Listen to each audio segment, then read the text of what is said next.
Assalamualaikum warahmatullahi wabarakatuh. Selamat berjumpa Sobat Kemenag. Berjumpa lagi dengan saya Ce Irma dalam acara kesayangan kita, Podcast Kemenag Kabupaten Sukabumi. Hari ini kita kedatangan narasumber yang luar biasa, yaitu Bapak Haji Dadang Ramdhani sebagai Kepala Kementerian Agama Kabupaten Sukabumi. Assalamualaikum Bapak. Waalaikumsalam warahmatullahi wabarakatuh. Terima kasih Pak udah bisa berkenan hadir di podcast Kemenag ini di tengah-tengah kesibukan kepadatan dari kesibukan Bapak ini. Mohon izin nih Pak, boleh berkenalan dulu tentunya ya, karena ini ada yang kenal sama Bapak, ada yang tidak. Mungkin sebagai awal mohon izin untuk bisa memperkenalkan bahwa Bapak ini sekarang ada menjadi Kepala Kementerian Agama. Tentunya tidak semudah membalikkan telapak tangan. Karir Bapak sampai di jenjang menjadi Kepala Kementerian Agama. Mohon izin disampaikan. Baik, terima kasih Ibu host. Saya lupa namanya tadi. Oh iya, siapa? Saya Irma Novila. Oh iya, Bu Irma, terima kasih atas waktu dan kesempatannya. Semoga pertemuan kita hari ini senantiasa mendapat keberkahan bagi kita semua. Baik, Assalamualaikum warahmatullahi wabarakatuh. Waalaikumsalam warahmatullahi wabarakatuh. Innal hamdalillah nahmaduhu wa nasta'inuhu wa nastaghfiruh wa na'udzu billahi min syururi anfusina wa min sayyiati a'malina may yahdihillahu fala mudhillalah wa may yudhlil fala hadiyalah. Asyhadu an la ilaha illallah wahdahu la syarikalah wa asyhadu anna Muhammadan abduhu wa rasuluh. Yang pertama dan yang utama tentunya alhamdulillah di pagi hari ini saya mendapatkan undangan bisa hadir di podcast Kemenag ini, yang mana pertemuan seperti ini mungkin baru bagi saya secara pribadi, dan memang kami juga menganggap pertemuan seperti ini sangat penting hari ini, karena tidak dirasa hari ini saya sudah genap melewati 1 tahun hadir di Kabupaten Sukabumi menjabat sebagai Kepala Kantor Kementerian Agama Kabupaten Sukabumi. Banyak keberkahan, banyak dinamika, juga banyak kondisi-kondisi yang betul-betul hari ini kami nikmati. Tetapi di lain itu barangkali kami juga perlu memperkenalkan profil saya secara pribadi, karena memang tidak semua mungkin yang tahu saya ini orang mana, dari mana, latar pendidikannya seperti apa, kan begitu. Nah, momen ini barangkali menjadi situasi dan suasana yang sangat baik bagi kami secara pribadi.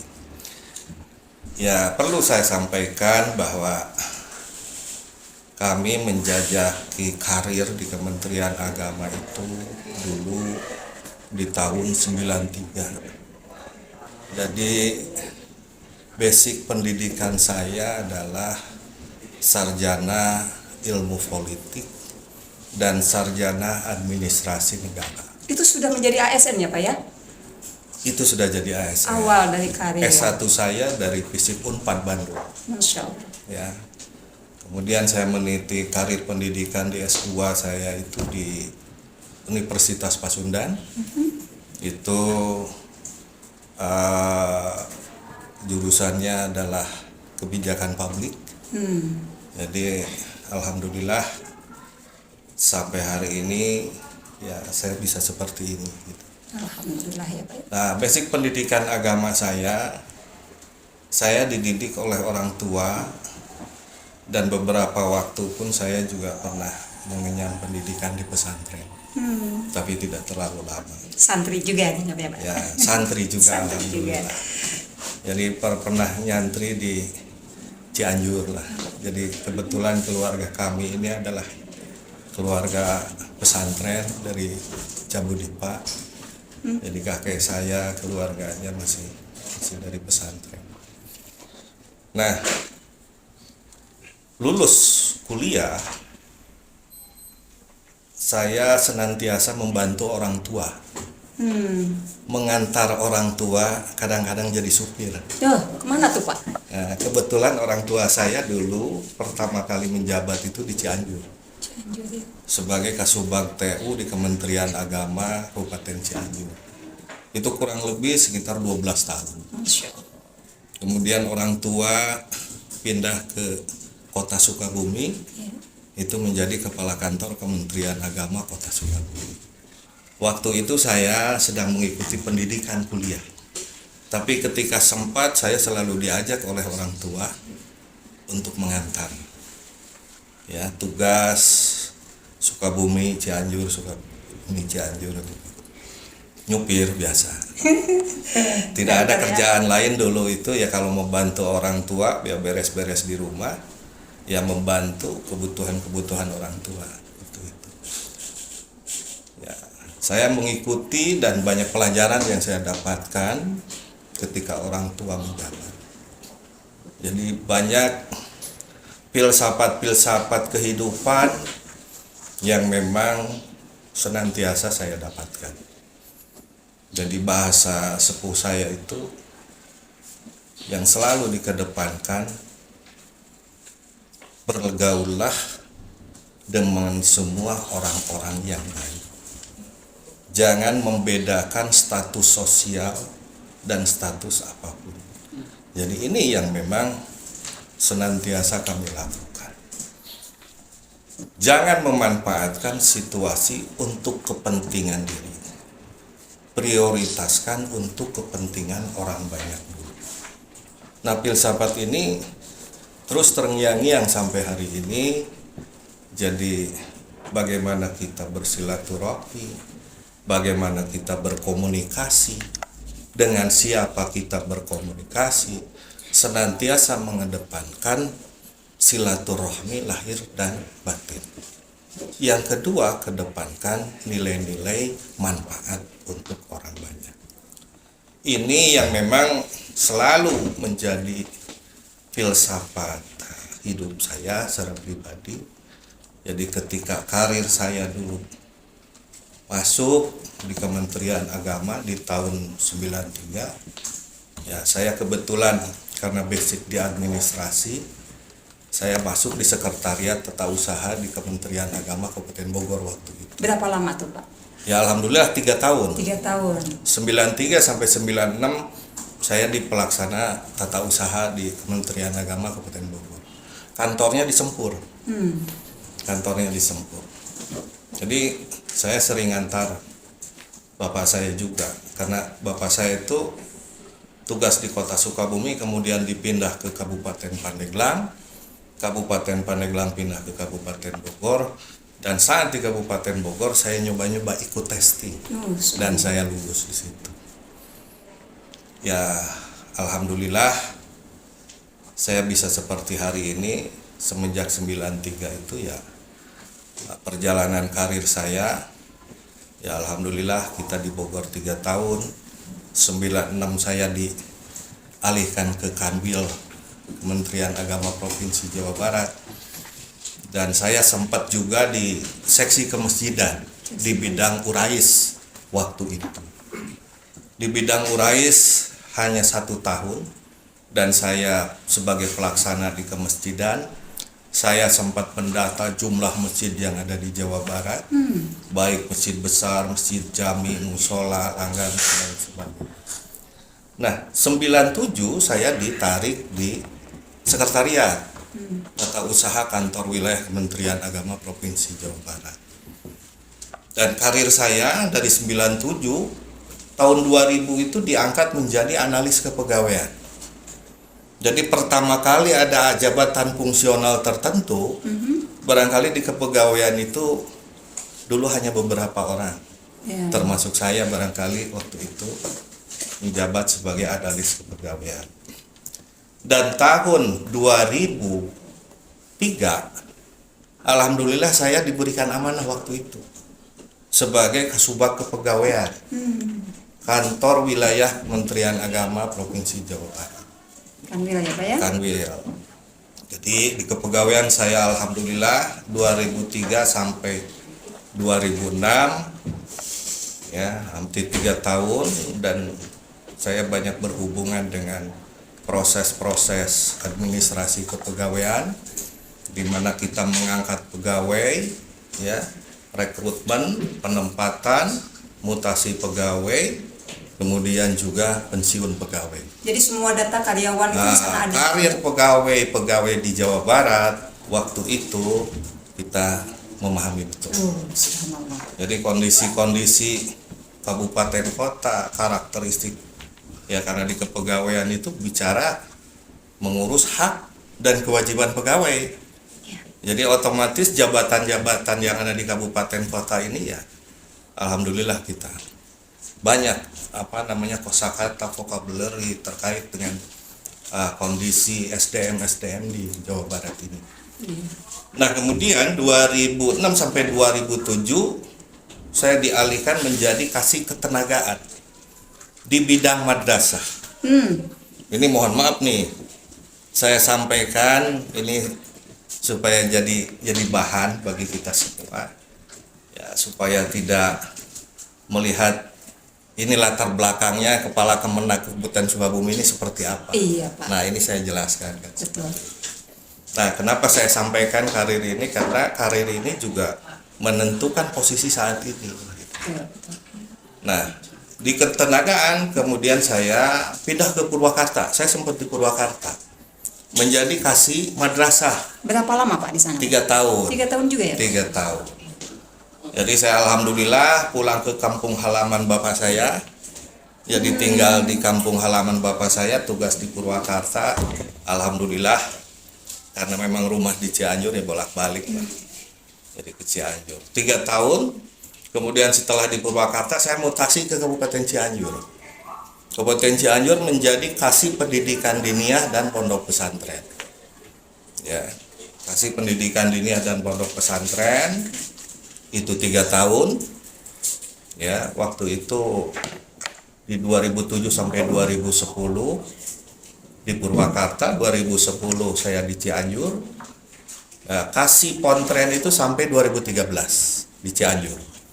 Nah, di 2013 alhamdulillah saya diberikan kepercayaan menjadi kepala kantor Kementerian Agama Kabupaten Cianjur. Iya. Sampai 2016 di Cianjur itu. 2016 ya Pak ya? Kemudian 2016 saya pindah ke Kabupaten Bogor menjadi kepala Kementerian Agama Kabupaten Bogor. Alhamdulillah di Kabupaten Bogor saya kurang lebih 5 tahun ya di Kabupaten Bogor.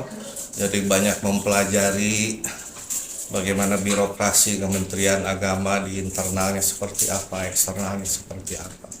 Layanan-layanan yang memang harus kita lakukan juga seperti apa.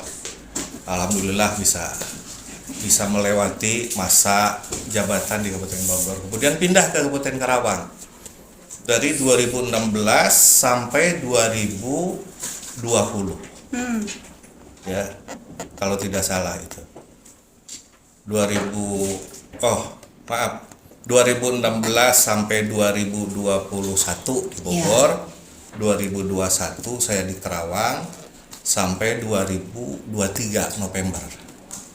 Nah, 2023 November saya pindah ke Sukabumi. Iya.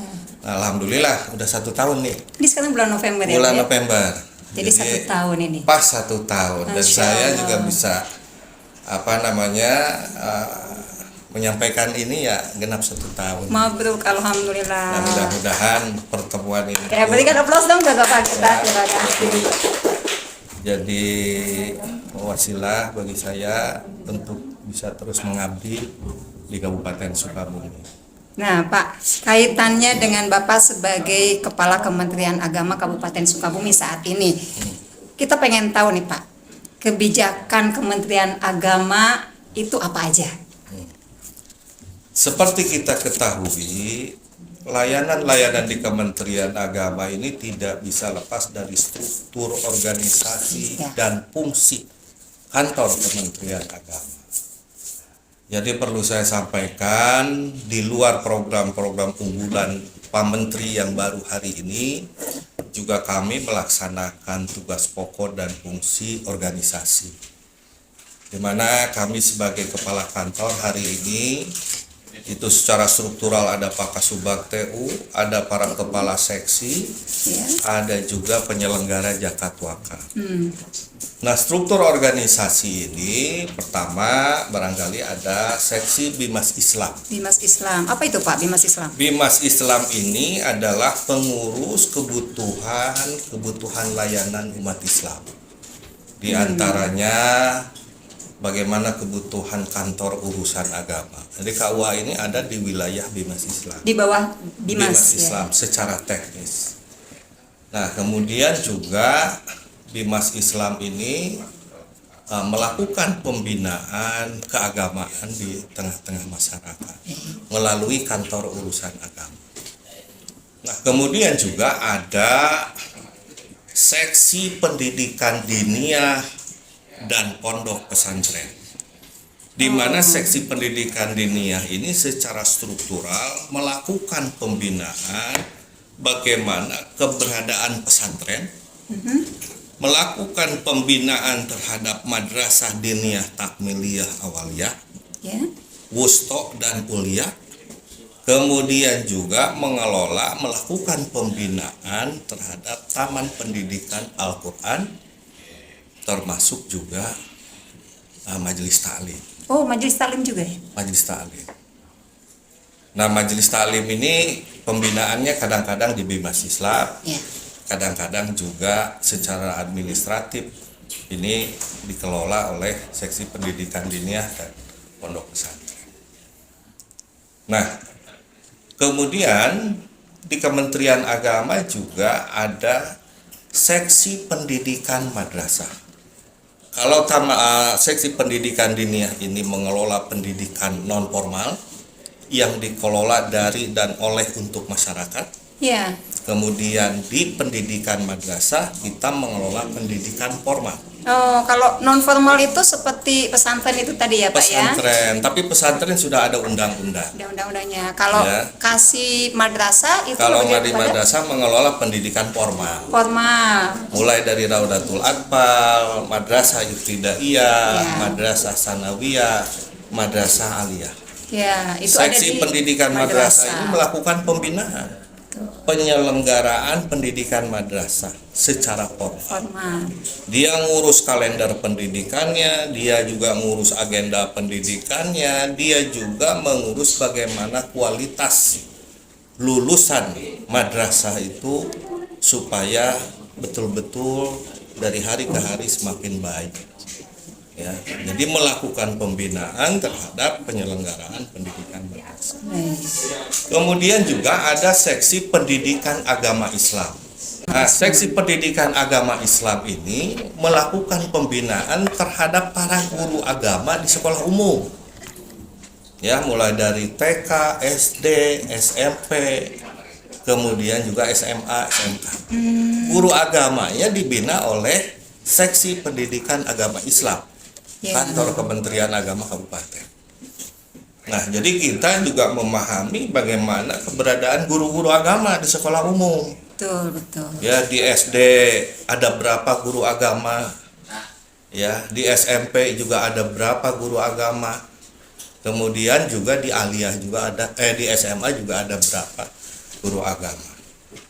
Nah, program-programnya pun sama seperti guru-guru yang lain, di guru agama juga ada sertifikasi guru agama. Ada juga ya Pak ya sertifikasi? Baik yang honorer maupun juga yang PNS. Kita juga melakukan pembinaan seperti itu. Nah, kemudian juga ada seksi penyelenggara haji dan umroh. Nah, yang secara kebetulan di masa pemerintahan Pak Prabowo hari ini, alhamdulillah pengelolaan haji ini hari ini terpisah menjadi Badan Penyelenggara Haji dan Umroh. Secara struktur ini sedang dikaji bagaimana peralihan dari Kementerian Agama ke Badan Penyelenggara Haji dan Umroh. Ya mungkin nanti banyak pegawai yang dari Kemenag yang hijrah di badan penyelenggara haji. Nah ini dinamika yang memang hari ini terjadi. Nah kemudian juga ada penyelenggara zakat dan wakaf. Nah penyelenggara zakat dan wakaf ini melakukan pembinaan bagaimana pembinaan pengumpulan zakat di masyarakat, pengelolaan tanah-tanah wakaf di masyarakat. Nah, seperti apa manfaat pengumpulan, penyaluran? Ya, kita melakukan pembinaan juga terhadap muzaki. Kita juga melakukan pembinaan terhadap para nadir. Kita juga melakukan pembinaan terhadap para amilin, pengurus. Termasuk wakaf-wakaf yang ada di Kabupaten Sukabumi. Hari ini kita data mana yang sudah bersertifikat wakaf, mana yang belum. Termasuk juga pengelolaannya yang dilakukan oleh para nadir. Ya, nadir-nadir tanah wakaf yang di Kabupaten Sukabumi hari ini seperti apa? Kondisinya seperti apa? Termasuk pemberdayaan tanah wakafnya. Mana tanah wakaf yang memang sudah memberikan manfaat dan mana tanah wakaf hari ini yang memang belum memberikan manfaat. Nah, ini dilakukan oleh penyelenggara zakat dan wakaf. Nah, ini struktur Kementerian Agama Kabupaten Sukabumi khususnya bagaimana memberikan andil pelayanan di tengah-tengah masyarakat untuk memfasilitasi apa yang menjadi kebutuhan pendidikan agama dan keagamaan. Dan perlu saya sampaikan hari ini bahwa ujung tombak layanan kantor Kementerian Agama Kabupaten itu hari ini ada di kantor urusan agama. Jadi kantor urusan agama dengan program revitalisasi kantor urusan agama hari ini dikondisikan agar KUA itu betul-betul menjadi koordinator layanan Kementerian Agama. Lebih menyentuh kepada masyarakat. Lebih menyentuh kepada masyarakat dan harus betul-betul mewadahi struktur fungsi layanan Kemenag ini. Koordinator layanannya nanti dipetakan di KUA. Jadi semua permasalahan yang ada di masyarakat ini boleh bisa diajukan diakses di KUA. Ya, jadi ini sangat mempermudah ya, Pak? Sangat mempermudah. Masyarakat tidak perlu lagi datang ke kabupaten. Ya. Itu di setiap kecamatan. Di setiap kecamatan. Termasuk juga pelaksanaan pembinaan pendidikan agama dan keagamaan. Hari ini KUA diperankan menjadi unit kerja yang paling terdepan di Kementerian Agama. Nah, jadi layanan-layanan struktur tadi, fungsi tadi itu nanti insya Allah bisa diakses di kantor urusan agama. Baik Bapak, pembicaraan kita cukup menarik sekali ini, tetapi waktu juga yang sangat singkat. Tetapi harapan kami Bapak suatu saat bisa berkenan hadir. Kita ada 1 jam bersama khusus Kepala Kementerian Agama dan juga para kasihnya. Mohon izin untuk bisa dihadirkan di podcast Kemenag ini. Tapi sebelum kita akhiri Bapak, mungkin ada pesan-kesan khususnya untuk para karyawan dan juga untuk para penyuluh agama yang ada di lingkungan Kementerian Agama. Ya, yang pertama harapan dan pesan kami, laksanakan tugas pokok dan fungsi kita ini dengan baik. Tupoksi ya Pak ya. Kedepankan nilai-nilai ikhlas berakal. Kedepankan bagaimana ketika kita bekerja itu menjadi amal soleh kita. Ya, untuk kepentingan masyarakat Kabupaten Sukabumi. Kedepankan keteladanan, kedepankan nilai-nilai kebaikan, manfaat. Barangkali ini akan menjadi bagian yang tidak dipisahkan dengan logo dan moto Kementerian Agama yang mengedepankan nilai-nilai amal soleh. Itu saja. Saya juga mengucapkan terima kasih atas waktunya. Sama-sama, kami pertemuan sangat ini luar biasa ini. menjadi hikmah. Amin. bagi Dan kita semoga semua. tidak bosan ya Pak ya. Nanti kita Insya undang Allah, kembali ke sini. barangkali nanti kita dengan program, kegiatan, tema yang berbeda Iya. terkait dengan layanan-layanan kita di Kementerian Agama Kabupaten Sukabumi. Baik, terima kasih. Baik Sobat Ipari, alhamdulillah kita kedatangan narasumber yang luar biasa, pantas menjadi Kepala Kementerian Agama karena dari pendidikan baik formal ataupun non formal sangat mendukung dan sangat luar biasa. Baik dari pengalaman kerja ataupun pengalaman hidupnya yang sangat luar biasa.